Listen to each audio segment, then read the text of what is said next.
Welcome to Ravikiranalu TV bulletin. ముందుగా headlines చూద్దాం.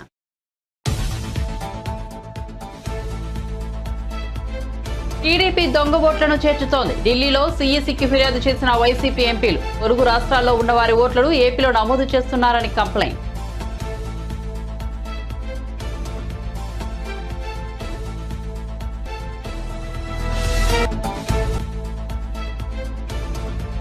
జనసేన పార్టీలో కీలక నియామకం. జనసేన ప్రచార విభాగం చైర్మన్ గా నిర్మాత బండివాస్ ను నియమించిన పవన్ కళ్యాణ్.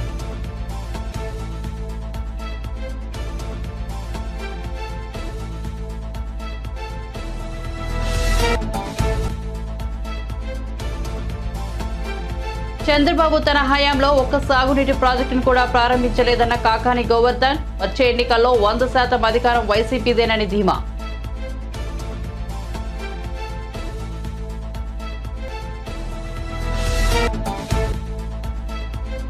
రేవంత్ రెడ్డి ప్రభుత్వం కీలక నిర్ణయం. మాజీలకు గన్మెన్ల తొలగింపు.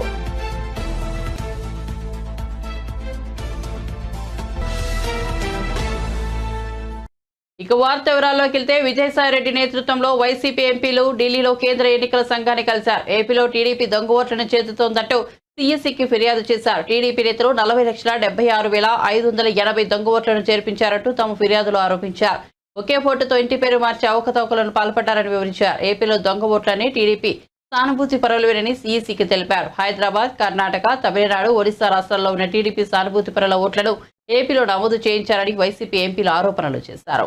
రిప్రజెంటేషన్ ఆఫ్ పీపుల్స్ యాక్ట్ అంటే ఇండియన్ పీనల్ కోడ్ లో 170 సెక్షన్ 170 సెక్షన్ 171B 171C 417 419 అన్నిటినీ కూడా వైలేట్ చేస్తూ మోడల్ కోడ్ ఆఫ్ కండక్ట్కి వైలేషన్కి దారితీస్తుంది అన్నటువంటి అంశాన్ని మేము ఎలక్షన్ కమిషన్ దృష్టికి తీసుకురావడం జరిగింది. Intrusion of data and collection.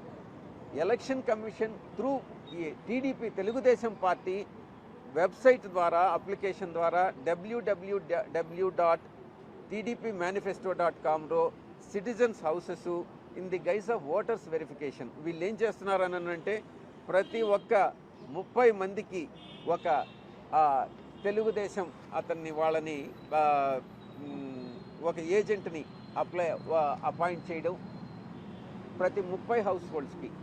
ఈ డేటా ఏదైతే డాష్బోర్డ్లో ఏదైతే డేటా ఉందో ఎలక్షన్ కమిషన్ ఇచ్చినటువంటి డేటాని ఇమేజ్ ఫార్మేట్లో ఇచ్చినటువంటి డేటాని దాన్ని ఎక్సెల్ ఫార్మేట్కి కన్వర్ట్ చేసి ఆ తర్వాత వీళ్ళు ఏదైతే ఒక 30 హౌస్ హోల్డ్స్కి ఒక వ్యక్తి ఉంటాడో ఆ వ్యక్తి ఆ 30 ఇళ్ళకి వెళ్ళి వాళ్ళ క్యాస్ట్ ఏంటి, వాళ్ళ పొలిటికల్ ఈక్వేషన్స్ ఏంది, వాళ్ళు ఏ రకమైనటువంటి బెనిఫిట్స్ తీసుకుంటున్నారు, వాళ్ళు ఏ కులానికి చెందిన వాళ్ళు, ఏ మతానికి చెందిన వాళ్ళు, ఇవంతా కూడా డేటా కలెక్ట్ చేయడం ఇవన్నీ కూడా చట్ట విరుద్ధము అన్నటువంటి విషయాన్ని మేము తెలియజేయడం జరిగింది. ఇక ఆ డేటా అంతా కలెక్ట్ చేసినటువంటి డేటాని దీన్ని లండన్లో ఉన్నటువంటి ఒక సర్వర్లో, ఒకటి న్యూయార్క్లో ఉంటుంది. ఈ మేనిఫెస్టోకి సంబంధించినటువంటి ఈ యొక్క డేటా అంతా కూడా ఈ లండన్లో ఒక సర్వర్లో పొందుపరచడం జరిగింది. దానికి అదంతా తీసుకున్న డేటా అంతా కలెక్ట్ చేసుకున్న తర్వాత ఈ 30 ఇళ్లకు ఒక వ్యక్తిని ఎవరినైతే వీళ్ళు ఒక ఇంపర్సనేషన్ అంటారు దీన్ని, ఒక వ్యక్తిని అపాయింట్ చేసి అతను ఏదో ఒక గవర్నమెంట్ అఫీషియల్ లాగానో ఒక ఎలక్షన్ కమిషన్ నియమించినటువంటి ఒక అఫీషియల్ లాగానో వెళ్ళి వాళ్ళ దగ్గర నుంచి ఇన్ఫర్మేషన్ అంతా కలెక్ట్ చేయడం అన్నటువంటిది చట్ట విరుద్ధం అన్నటువంటి విషయాన్ని తెలియజెప్పడం జరిగింది. ఈ ఇన్ఫర్మేషన్ అంతా కలెక్ట్ చేసిన తర్వాత మీకు సంవత్సరానికి మీకు జూన్ 2024 నుంచి మీకు రాబోయేటటువంటి 5 సంవత్సరాల కాలంలో తెలుగుదేశం పార్టీ ఎటువంటి పథకాలను ఇస్తుంది, మొత్తం ఎంత లబ్ధి చేకూరుస్తుంది మీ ఫ్యామిలీకి అన్నటువంటి విషయాన్ని ఒక బాబు షూరిటీ, తెలుగుదేశం టీడీపీ బాబు షూరిటీ భవిష్యత్తుకు ఫ్యూచర్కి గ్యారంటీ కార్డ్ అన్నటువంటి ఒక కార్డుని ఇష్యూ చేయడం జరుగుతూ ఉంది. బాబు షూరిటీ భవిష్యత్ ఫ్యూచర్ గ్యారంటీ అనేటటువంటిది దానికి ఒక such promises particular announcement providing ఒక 2,40,000 ఫ్యామిలీస్కి impersonation and violation of electoral మొత్తం 2,40,000 ఫ్యామిలీస్కి సంబంధించినటువంటి డేటా మనం కలెక్ట్ చేసి వాళ్ళు చేసినటువంటి కలెక్ట్ చేసినటువంటి డేటా ఆధారాలతో సహా ఎలక్షన్ కమిషన్కి ఇవ్వడం జరిగింది. ఈ యొక్క స్టోరింగ్ ఆఫ్ ఈ డేటా అంతా కూడా లండన్లో స్టోర్ చేయడము, ఈ రకమైనటువంటి సర్టిఫికేట్ ఇష్యూ చేయడము, ఎలక్షన్కి ముందే ఇవన్నీ ప్రామిస్లన్నీ చేయడం, ఇవన్నీ కూడా ఎలక్టోరల్స్ని అంటే మనం ఓటర్స్ని చేయడం అన్నటువంటి విషయాన్ని మేము ఎలక్షన్ కమిషన్ దృష్టికి తీసుకురావడం జరిగింది. ఇవన్నీ కూడా వయలేషన్ ఆఫ్ కాండక్ట్ రూల్స్ కానీ election commission peoples representation act అన్నటువంటి విషయాన్ని తెలియజేయడం జరిగింది. ఇక డూప్లికేట్ ఓట్స్ ఏపీలో తెలంగాణలో ఒక స్లైట్ నేమ్ చేంజ్ ఏదైనా ఉంటే ఆ చేంజ్ ఇప్పుడు అయోధ్య రామి రెడ్డి ఆ రకంగా ఒక లెటర్ని మార్చడం, తర్వాత తండ్రి పేరు స్లైట్గా మార్చడం, లేకుంటే హౌస్ నెంబర్ మార్చడం, లేకుంటే వైఫ్ నేమ్ మార్చడం, లేకుంటే జెండర్ మార్చడం, లేకుంటే ఇంకొక రకంగా స్మాల్ చేంజెస్ ఏదైనా పెట్టి ఒకే ఓటర్ని 2 నియోజకవర్గాల్లో ఒకే స్టేట్లో పెట్టడం, లేకుంటే తెలంగాణలో ఉన్న ఓటర్స్ని మళ్ళీ ఆంధ్రాలోకి తీసుకురావడం, ఇవన్నీ కూడా రకరకాలైనటువంటి టాక్టిక్స్తో మల్టిపుల్ ఎంట్రీస్ని చేయడం అన్నటువంటిది ఓటర్స్ రిజిస్ట్రేషన్ అన్నటువంటిది జరుగుతూ ఉంది.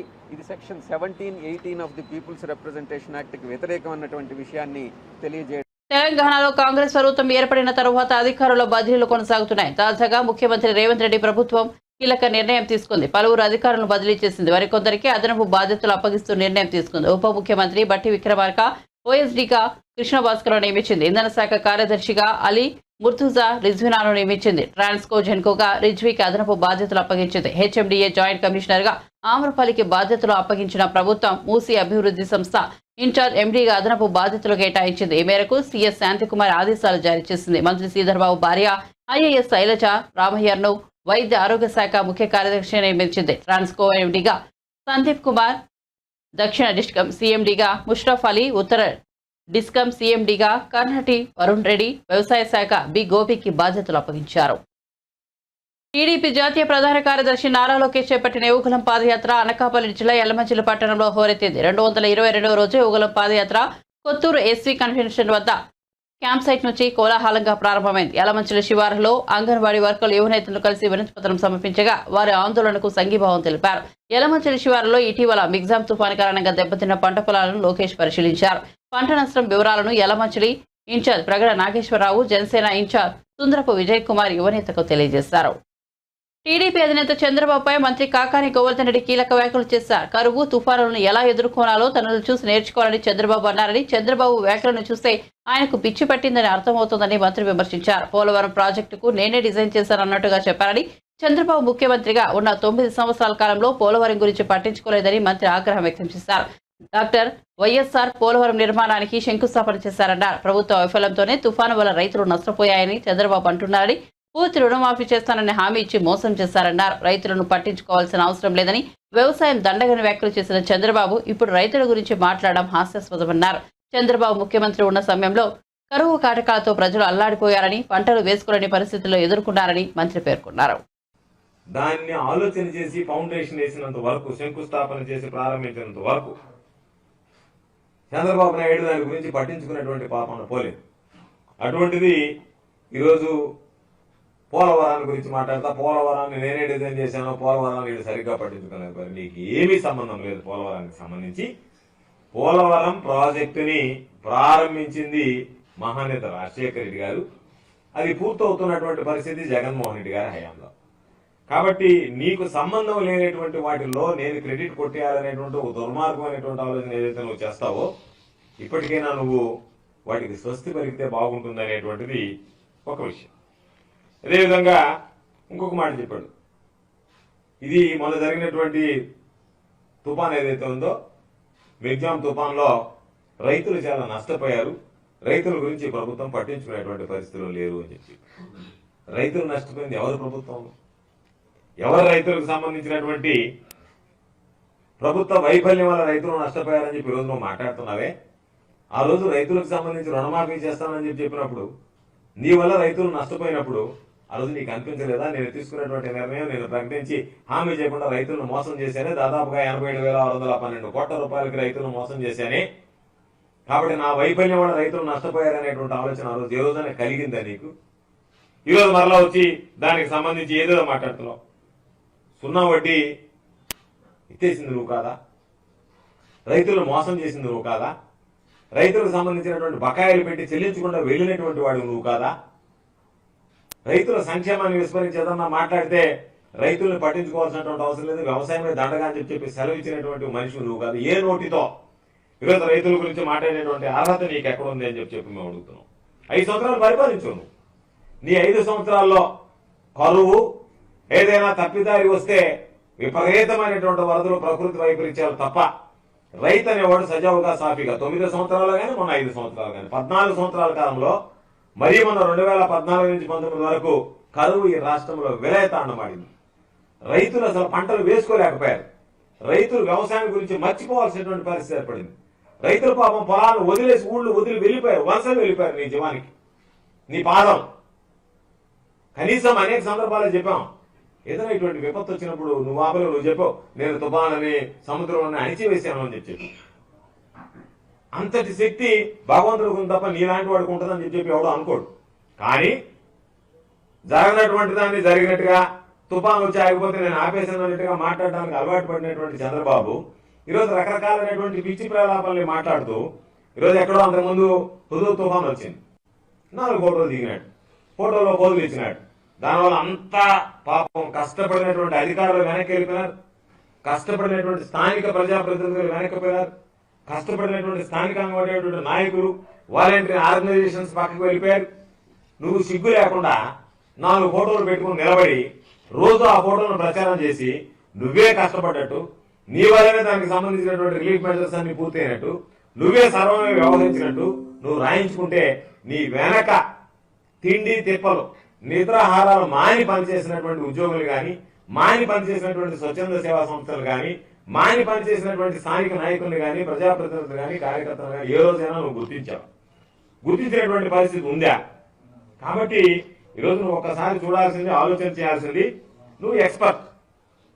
కరువు నివారణ, తుఫాను నివారణలో నేను ఎక్స్పర్ట్ లాగా పనిచేశాను, నాకు నీతి ఉంది, నిజాయితీ ఉంది అని చెప్పు. ఈరోజు నువ్వు మాట్లాడుతున్నావు, నీ హయాంలో ఎంత నిధులు తెచ్చావు? కరువు మండలాలుగా ప్రకటించి చేతులు దులిపేసుకోవడం తప్ప కరువు మండలాలకు సంబంధించి ఆ కరువు మండలాల విషయంలో, వ్యవసాయం విషయంలో రైతులకు ఏమాత్రం అండగా నిలిచినటువంటి నేపథ్యం నీకుందే. రాష్ట్రంలో అసెంబ్లీ ఎన్నికల వేడి పెరుగుతోంది. మరో 4 నెలల్లో సార్వత్రిక ఎన్నికల నోటిఫికేషన్ వెలువడడం ఖాయంగా కనిపిస్తోంది. ఈ ఎన్నికలను ఎదుర్కోవడానికి అన్ని పార్టీలు సమాయత్తమవుతున్నాయి. అధికారాన్ని నిలబెట్టుకోవడానికి వైఎస్ఆర్ కాంగ్రెస్ పార్టీ వ్యూహాత్మకంగా పావులు కదుపుతోంది. వైఎస్ఆర్సీపీని గద్దెదించడానికి తెలుగుదేశం, జనసేన పార్టీ జట్టుకట్టాయి. ఉమ్మడి ఎన్నికలకు వెళ్తున్నట్లుగా ప్రకటించాయి. ప్రస్తుతం ఆ 2 పార్టీల పొత్తుల వ్యవహారం సీట్ల పంపకాల వరకు వచ్చింది. ఇటీవల టీడీపీ అధినేత చంద్రబాబును హైదరాబాద్ లో కలుసుకున్నారు పవన్ కళ్యాణ్. సీట్ల పంపకాలపై చర్చించినట్లు వార్తలు వచ్చాయి. అసెంబ్లీ ఎన్నికలు సమీపిస్తున్న నేపథ్యంలో జనసేన పార్టీ ప్రచార కార్యక్రమాలపై దృష్టి సారిస్తోంది. దీనికోసం అవసరమైన నిధులను సమీకరించుకుంటోంది. ఇందులో భాగంగా జనసేన సీనియర్ నాయకుడు నాగబాబు 35 లక్షల రూపాయల మొత్తాన్ని విరాళం రూపంలో పార్టీకి అందజేశారు. దీనికి సంబంధించిన చెక్కును పార్టీ రాజకీయ వ్యవహారాల కమిటీ చైర్మన్ నాదెండ్ల మనోహర్కు అందజేశారు.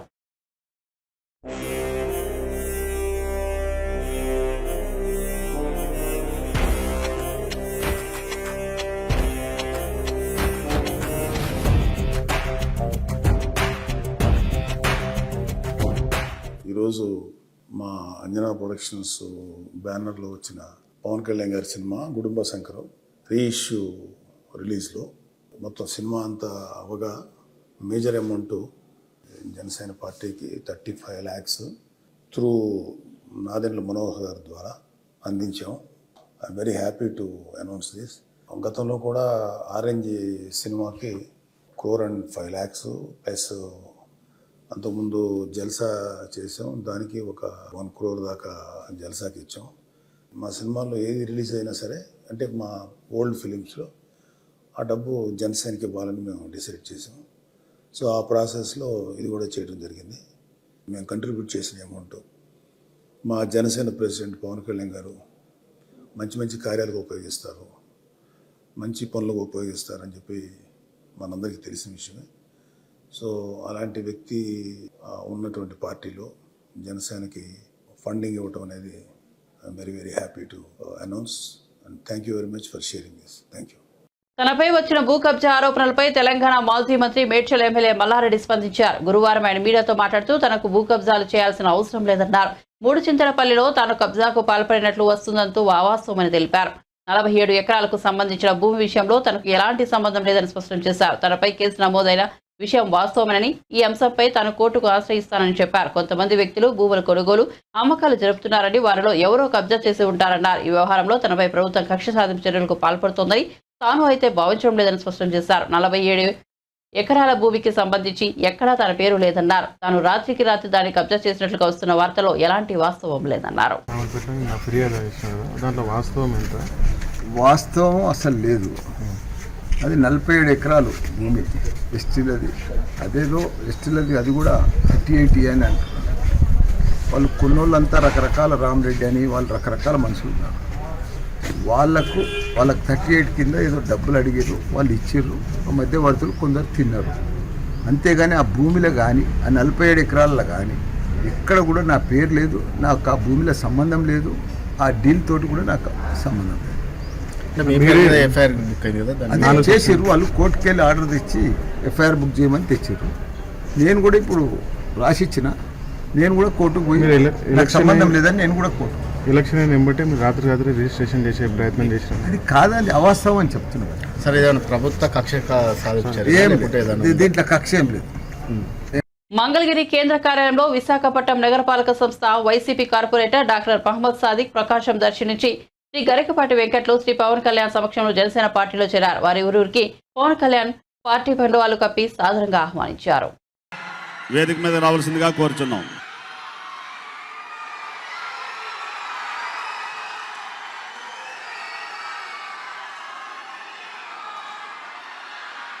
ఏపీలో నకిలీ ఓటర్ గుర్తింపు కార్డులతో అధికార పార్టీ నేతలు ఎన్నికల్లో మోసాలకు పాల్పడుతున్నారని బీజేపీ రాష్ట్ర అధ్యక్షురాలు పురంధేశ్వరి ఆరోపించారు. నకిలీ ఓటర్ గుర్తింపు కార్డులు సహా ఓటర్ జాబితాకు సంబంధించి అవకతవకలు జరిగాయంటూ కేంద్ర ఎన్నికల కమిషనర్ కు బీజేపీ నేతలు ఫిర్యాదు చేశారు. ఈ సందర్భంగా పురంధేశ్వరి పలు అంశాలను వివరించారు. మేము ఒక డెలిగేషన్గా ఎలక్షన్ కమిషనర్ని కలవటం, చీఫ్ ఎలక్షన్ కమిషనర్ని కలవటం జరిగింది.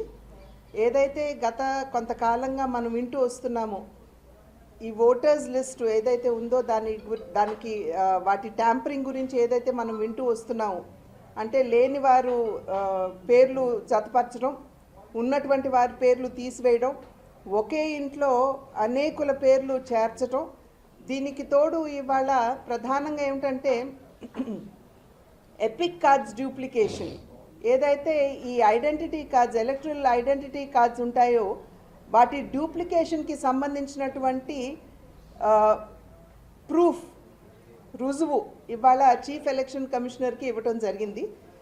ఒక్క తిరుపతి బై ఎలక్షన్ని ఒకటి మనం పరిగణలోకి తీసుకున్నట్లయితే దగ్గర 35,000 ఈ ఐడెంటిటీ కార్డ్స్ వాటిని డూప్లికేట్ చేసినటువంటి సందర్భం మనం అందరం మర్చిపోలేదు అని చెప్పి నేను అనుకుంటున్నాను. టీవీలో కూడా, మీడియాలో కూడా మనం చూసాం.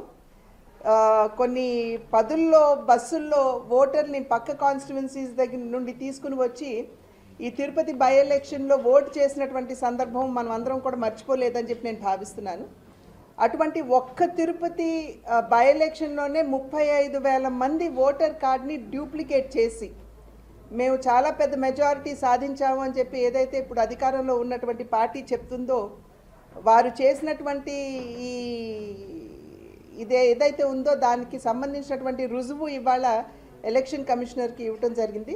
అదేవిధంగా విష్ణుకుమార్ రాజు గారు వారి కాన్స్టిట్యువెన్సీలో వారు డోర్ టు డోర్ సర్వే చేయించినప్పుడు వారి కాన్స్టిట్యువెన్సీలో 2,70,000 మంది ఓటర్స్ ఉన్నట్లయితే దగ్గర 61,000 మంది పేర్లు ఎవరైతే అక్కడ భౌతికంగా అక్కడ లేరో, ప్రత్యక్షంగా అక్కడ లేరో, వారి పేర్లు చేర్చడం జరిగింది. అంటే చనిపోయిన వారు కావచ్చు, లేదా అక్కడి నుండి షిఫ్ట్ అయ్యి వేరే చోటుకు వెళ్ళి స్థిరపడిన వారు కావచ్చు. ఒక్క వారి కాన్స్టిట్యువెన్సీలో 2,70,000 ఓట్లు ఉంటే 61,000 ఓట్లు అక్కడ లేనటువంటి వారి పేర్లు అక్కడ జతపరచడం జరిగింది. వారు అంతకుముందు రిప్రజెంటేషన్ చేసినా కూడా దానికి సరైనటువంటి కరెక్టివ్ మెజర్స్ ఏదైతే తీసుకోవాలో అక్కడ లోకల్ ఒఫీషియల్స్ కావచ్చు, మరి అదేవిధంగా అక్కడ కలెక్టర్ గారి దృష్టికి కూడా తీసుకెళ్ళటం జరిగింది. అది జరగనటువంటి సందర్భంలో ఇప్పుడేదో చేస్తాము అని చెప్పి చెప్తున్నా నమ్మకం లేనటువంటి నేపథ్యంలో ఇవాళ చీఫ్ ఎలక్షన్ కమిషనర్ గారికి దానికి సంబంధించినటువంటి రుజువులు కూడా ఇవ్వటం జరిగింది. అంటే దీన్ని బట్టి మనం అర్థమయ్యేటువంటి విషయం ఏమిటంటే, ఖచ్చితంగా ఈ రకంగా దొంగ ఓట్లు వేయించుకుని ఎంత బిఎల్ఓస్ తిరిగినా కూడా వారితో పాటు వాలంటీర్లు కూడా తిరిగినటువంటి నేపథ్యం. ఒక రకంగా చూసినట్లయితే ఈ వాలంటీర్ వ్యవస్థ ద్వారా ఎక్కడైతే ఇటువంటి లోపాలు ఉన్నాయో, అంటే ఇళ్లలో లేనటువంటి వారు కావచ్చు, లేకపోతే ఆ రోజు వచ్చి ఓటు వేయలేనటువంటి వారు కావచ్చు, వారి పేర్లన్నీ కూడా కలెక్ట్ చేసుకుని ఈ రకంగా ఫేక్ ఎపిక్ కార్డ్స్ని డౌన్లోడ్ చేసి వారి ఫొటోస్ వాటి మీద పెట్టి ఈ దొంగ ఓట్లు వేయించేటువంటి ఈ కార్యక్రమం ఏదైతే ఉందో దాన్ని సంపూర్ణంగా రుజువులతో పాటుగా ఇవాళ ఎలక్షన్ కమిషనర్ గారికి ఇవ్వడం జరిగింది. వారు కూడా చాలా సానుకూలంగా మాకు సమయం ఇచ్చారు. వారికి ఉన్నటువంటి అనుమానాలు కూడా మాకు ప్రశ్నలు వేసి వాటిని నివృత్తి చేసుకోవడం జరిగింది. ఈ సందర్భంలో ఏదైతే మేము వారికి ఇచ్చామో వీటన్నిటి మీద కూడా వారు ఖచ్చితంగా దృష్టి కేంద్రీకరిస్తూ దీని మీద ఎంక్వైరీ చేయిస్తాను అని చెప్పి వారు చెప్పడం జరిగింది. మట్టా ప్రసాద్ గారు స్టేట్ బీజేపీ సెక్రటరీ, ఆయన ఈ ఎపిక్ కార్డ్స్కి సంబంధించినటువంటి పూర్తిగా వారు దాని మీద పనిచేసినటువంటి నేపథ్యంలో ప్రసాద్ గారు కూడా ముఖ్యమంత్రి జగన్ కు తన సమస్య విన్నవించుకుందామని వస్తే వీలు లేదని పంపించేశారంటూ శ్రీకాకుళం జిల్లా కంచిలి మండలం మకరాపురం వద్ద ఓ దివ్యాంగుడు ఆవేదన వ్యక్తం చేశారు. విశాఖకు చెందిన మోహన్ రావు పలాస ఆర్టీసీ డిపోలో కండక్టర్ గా విధులు నిర్వహించేవారు. 2020లో ప్రమాదవశాత్తు బస్సు కింద పడి 2 కాళ్లను పోగొట్టుకున్నారు. 3 ఏళ్లుగా ప్రభుత్వం నుంచి ఎలాంటి ఆర్థిక సాయం అందకపోవడంతో మకరాపురంలో సీఎంను కలిసేందుకు వచ్చారు. సీఎంతో మాట్లాడేందుకు కుదరదట్టు స్థానిక పోలీసులు వెనక్కు పంపించేశారని ఆయన వాపోయారు.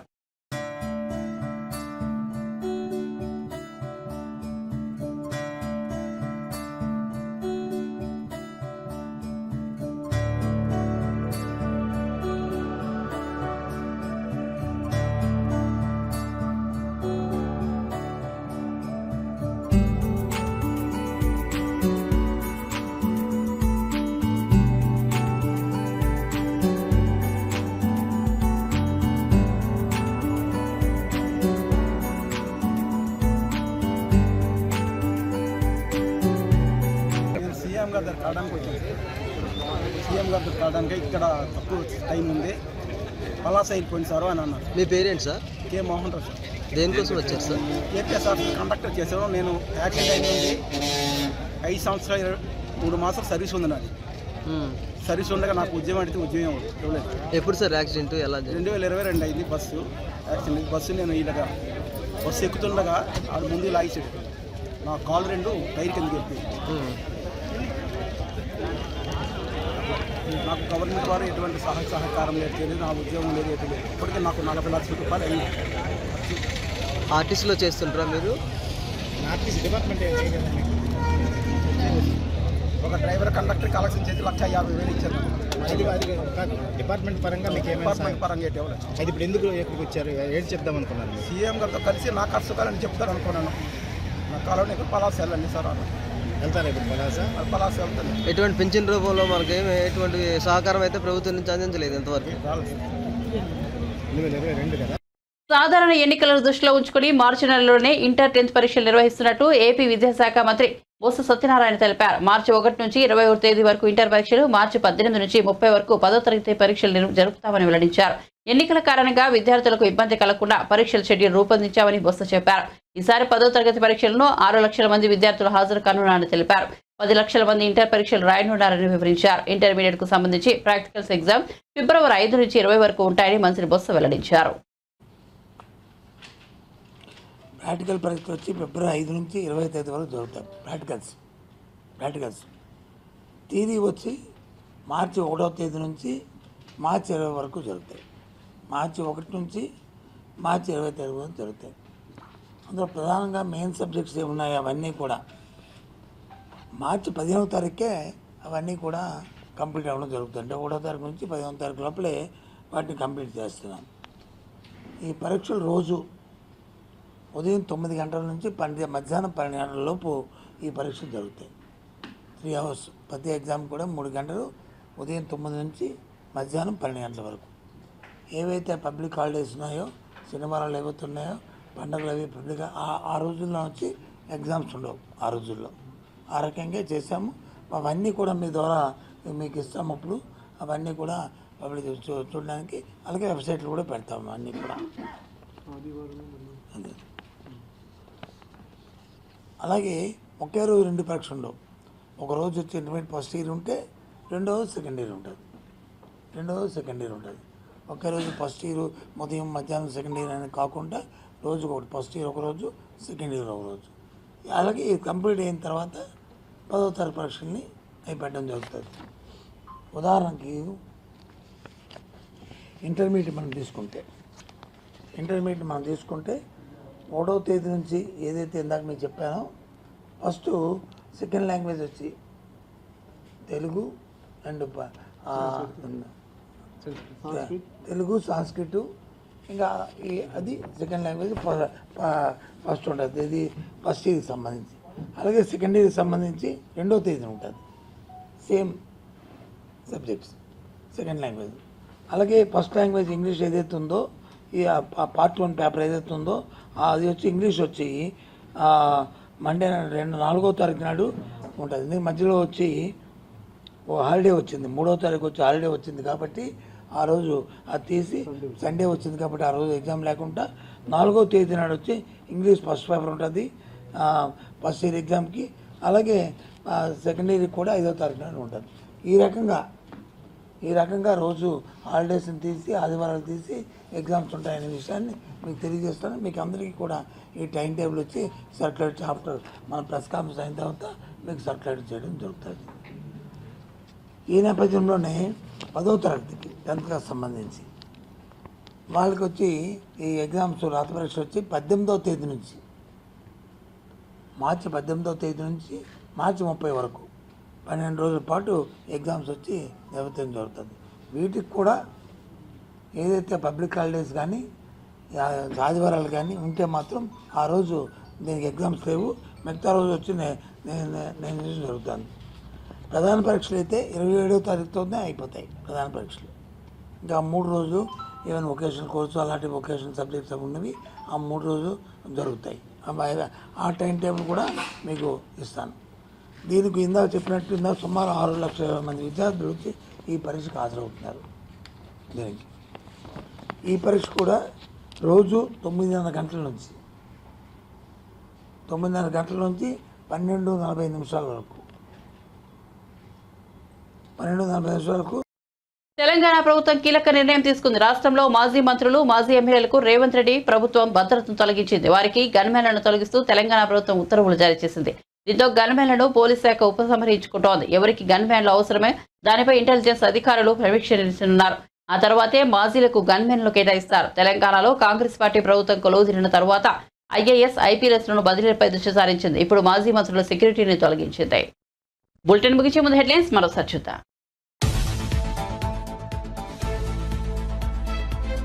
టీడీపీ దొంగ ఓట్లను చేర్చుతోంది. ఢిల్లీలో సీఈసీకి ఫిర్యాదు చేసిన వైసీపీ ఎంపీలు పొరుగు రాష్ట్రాల్లో ఉన్న వారి ఓట్లను ఏపీలో నమోదు చేస్తున్నారని కంప్లైంట్.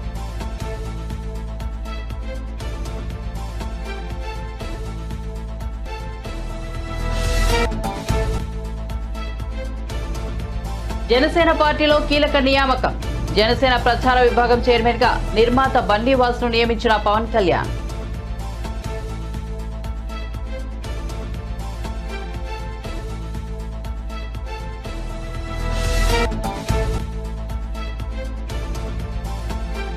చంద్రబాబు తన హయాంలో ఒక్క సాగునీటి ప్రాజెక్టును కూడా ప్రారంభించలేదన్న కాకాని గోవర్ధన్. వచ్చే ఎన్నికల్లో 100% అధికారం వైసీపీదేనని ధీమా.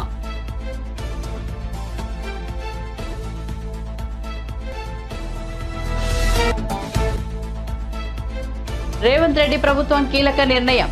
మాజీలకు గన్మెన్ల తొలగింపు.